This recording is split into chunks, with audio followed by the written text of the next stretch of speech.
कभी घोसी विधानसभा में विश्राम न किया हो रात को, तो उस व्यक्ति का कितना लगाव घोसी से है इसको आप जान सकते हैं। मैं 14 वर्ष की अवस्था में 19 महीना जेल रहा हूँ। इन्हीं के गांव में मैं 100 बेड का अस्पताल बनवाया हूँ, पूछ लीजिए। पैदाइशी नेता हूँ, चुनाव लड़ने के लिए नेता नहीं हूँ। यह केवल एक ही चीज़ में माहिर है कि इन्होंने कितना दल बदला है। और इस समय हम मौजूद हैं मऊ जनपद में घोसी में विधानसभा में उपचुनाव चल रहा है। इसके पहले यहाँ से समाजवादी पार्टी से दारा सिंह चौहान विधायक थे, उन्होंने अपने पद से इस्तीफा दिया और यही वजह है कि यहाँ पर फिर से उपचुनाव हो रहा है। ऐसे में हमारे साथ बातचीत करने के लिए यहाँ मौजूद हैं जो समाजवादी पार्टी से अब विधायक पद की दावेदारी निभा रहे हैं, मैदान में हैं, और अब इनके सामने जो प्रतिद्वंदी के रूप में हैं जो इसके पहले विधायक थे वो दारा सिंह चौहान जी। सर, क्या लग रहा है, जिसके लिए आपने वोट मांगा, जिसको आपने विधायक बनाया, वही आपके प्रतिद्वंदी है, वही आपके सामने है, तो कितनी चुनौती आपको लग रही है? मैं भी यहाँ से विधायक रहा हूँ, घोसी से, और मधुबन से भी मैं विधायक रहा हूँ। यह टिकट मुझे को ही मिला था, लेकिन पार्टी के राष्ट्रीय अध्यक्ष का फैसला उनके पक्ष में हुआ तो हम सभी लोगों ने स्वीकार किया और पूरी समाजवादी पार्टी ने मिल करके भारी मतों से इनको उत्तर प्रदेश की विधानसभा में भेजा, जीत करके गए। 15 महीने के बाद इस्तीफा इन्होंने दे दिया।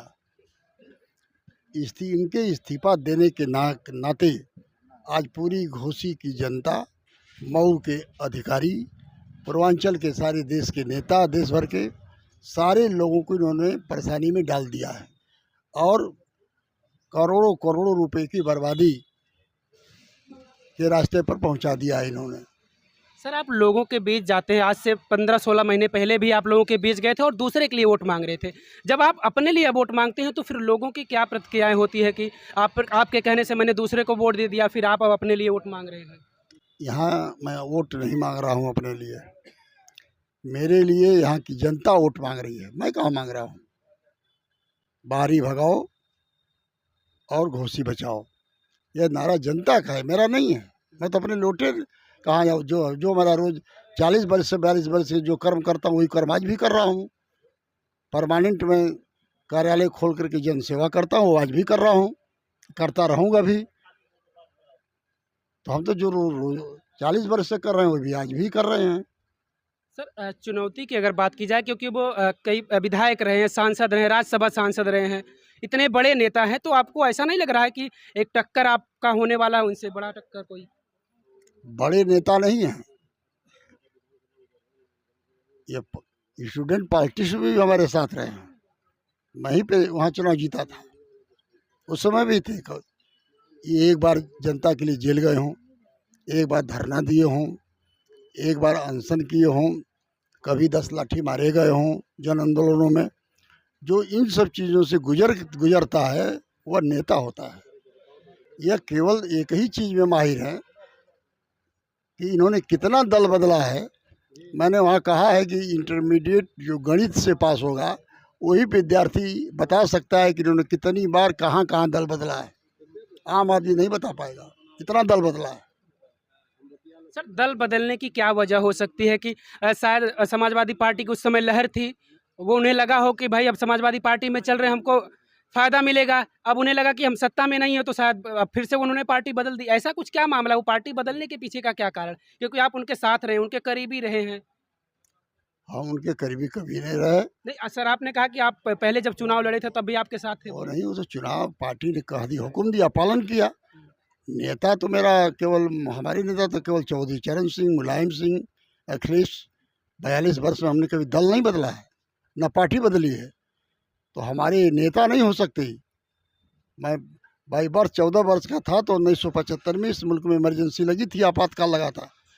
सबकी चुनाव की आज़ादी, बोलने की आज़ादी सब छीन ली गई थी। मैं 14 वर्ष की अवस्था में 19 महीना जेल रहा हूँ, आपातकाल में जेल रहा हूँ। मैं आपातकाल बंदी हूँ, लोकतंत्र सेनानी हूँ। पॉकेट में कहीं दिखाऊं मैं 20,000 रुपया सरकार हमको सम्मान राशि देती है, तो मैं बाई बर्थ नेता हूँ, पैदाइशी नेता हूँ, चुनाव लड़ने के लिए नेता नहीं हूँ। सर आपको पता नहीं चल पाएगा कि पता नहीं चल पाया कि आखिर वो क्यों पार्टी को बदलते रहते हैं, मकसद क्या है इसके पीछे उनका? कुछ लोग केवल उगते हुए सूरज को सलाम करते हैं, केवल उगते हुए सूरज, जहाँ कुछ मिलता दिखाई देगा वहीं भाग जाएंगे। यही हाल इनकी है। ओम प्रकाश राजभर को क्या कहेंगे, जो समाजवादी पार्टी में थे तो पानी पी पी कर गरियाते थे, अभी वहां पहुंच गए हैं तो तमाम तरीके की बातें कर रहे हैं। अब संजय निषाद को लेकर या फिर चौहान जी को लेकर कि भाई हम ही नैया पार कराते हैं जहां रहते हैं। ओम प्रकाश राजभर नेता हैं, अपने हाई है नेता भाई। और कोई भी जनपद में नेता होगा किसी पार्टी में तो हर व्यक्ति चाहेगा कि कोई नेता चुनाव जीते। तो ओम प्रकाश जी भी भीतर से चाहते होंगे कि एक नेता चुनाव जीते, हमको ही चाहते होंगे। अच्छा सर, कहीं से आपको खुफिया जानकारी मिली है क्या कि ओम प्रकाश चाहते हैं आप ही जीते हैं? मनोवैज्ञानिक साइकोलॉजी की जानकारी ये खुफिया एजेंसी नहीं दे सकती, लेकिन मन में भाव जो होता है, हर व्यक्ति चाहता है कि कोई जनप्रतिनिधि जो वही बने जो जनता के बीच में रहा हो। तो वो भी जनप्रतिनिधि है, यदि हाँ अपने को जनप्रतिनिधि कह रहे हैं तो हमको ही चाहेंगे ना। सर घोसी में जब इसके पहले भी आप चुनाव प्रचार किए हैं उनका, चौहान जी का, और फिर आप अभी भी जा रहे हैं, तो क्या कोई खास मुद्दा हो जो घोसी का जो आप जनता के बीच रख रहे हो कि हम इस मुद्दे पर काम करेंगे, जब हम विधायक बन जाएंगे तो पहला कदम मेरा उसी काम पर होगा?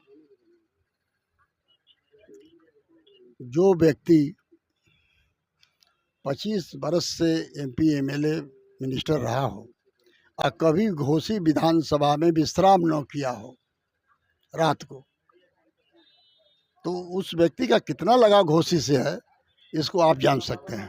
हम तो दुनिया के किसी को नहीं आऊँगा तो लौट के अपने घर आऊँगा, अरे बेचारे जीत के जाएंगे तो फिर चुनाव नहीं आए तो लौटने वाले ही नहीं है। बिल्कुल बिल्कुल बिल्कुल, आप जिस नीम का पेड़ का जिक्र कर रहे हैं, हम लोगों से भी मिलते हैं तो लोग भी ऐसा ही कह रहे थे। हालांकि अब यहीं के लोग बता पाएंगे कि आप नीम के पेड़ के पास मिलते हैं या फिर कहीं और चले जाते हैं, या फिर जो यहाँ पर जीतता है कहीं और चला जाता है। 22,000 25,000 टाउन की आबादी है, किसी इंसान से पूछ लीजिएगा, वो अपने आप अपनी गवाही दे देगा, हमसे क्यों पूछ रहे हैं। सर मेरे सवाल से आप हट गए थे, मैंने मुद्दे की बात की थी कि घोसी में कौन सा पहला कदम होगा आपके विधायक बनने के बाद, किस काम के लिए? जब मैं विधायक यहाँ से था, यहाँ रहा हूँ ना जी। यहाँ आवश्यकता सबसे बड़ी अस्पताल की थी। पूर्वांचल में कहीं 100 बेड का अस्पताल नहीं है। माननीय मुख्यमंत्री जी से कह करके निवेदन कर करके माननीय अखिलेश जी से, इन्हीं के गांव में मैं 100 बेड का अस्पताल बनवाया हूँ, पूछ लीजिए 100 बेड का। यहाँ बच्चों की उच्च शिक्षा के लिए कोई पॉलिटेक्निक ITI कॉलेज नहीं था, मैंने पॉलिटेक्निक और ITI कॉलेज पीवा में मैंने दोनों बनवा दिया। बिजली की समस्या यहाँ रोज़ बनी रहती थी, रोज़ तार टूटते थे। माननीय मुख्यमंत्री जी से कह करके पूरा तार हमने बदलवा दिया और सारे ट्रांसफार्मरों को मैंने दूना करवा दिया। समस्या ही यहाँ की हल हो गई, इसलिए नाते कि यहाँ बुनकर ज़्यादा रहते हैं, उनकी रोजी रोटी का सवाल था, मैंने सब बदलवा दिया। जितनी हमारी रोडें थी सब बन गई।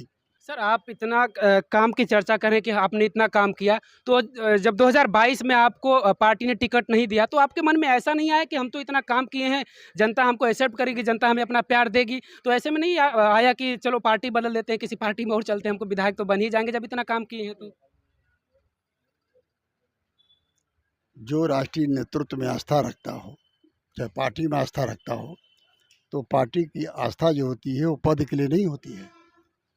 जो राष्ट्रीय नेतृत्व ने जो फैसला उस समय किया होगा, कुछ सोच समझ करके किया होगा, तो हमारा कर्तव्य है, यदि निष्ठावान कार्यकर्ता हैं तो अपने नेतृत्व जो आदेश देता है उसका पालन करें। मैंने पालन किया। सर जीत को लेकर आप कितना आश्वस्त हैं? और सारे दल पार्टी के लोग मिल करके ये चाहते हैं कि जो स्थानीय नेता है वो विजयी हो। सारे लोग के मन में भावना है, हर जाति के मन में भावना है। लोकल बनाम बाहरी, ऐसा भी कुछ सुनने को यहाँ मिल रहा है कि भाई ऐसी चीजें हैं यहाँ पर, ऐसा कुछ? बाहरी भगाओ और घोसी बचाओ का नारा है। समाजवादी पार्टी के प्रत्याशी थे, इनसे हमने बातचीत की, जहाँ तक ये जता रहे हैं कि हम यहाँ से विधायक बनने वाले हैं अब की बार। हालांकि आने वाला वक्त बताएगा, 5 सितंबर को जब वोटिंग होगी उसके बाद 8 सितंबर को वो रिजल्ट आएगा, फिर यहाँ का कौन बनता सुल्तान या कौन बनता विधायक, ये आने वाला 8 तारीख ही तय करेगा। आप क्या कहते हैं, आपकी क्या राय है, कमेंट करके हमें जरूर बताइएगा। बहुत बहुत धन्यवाद।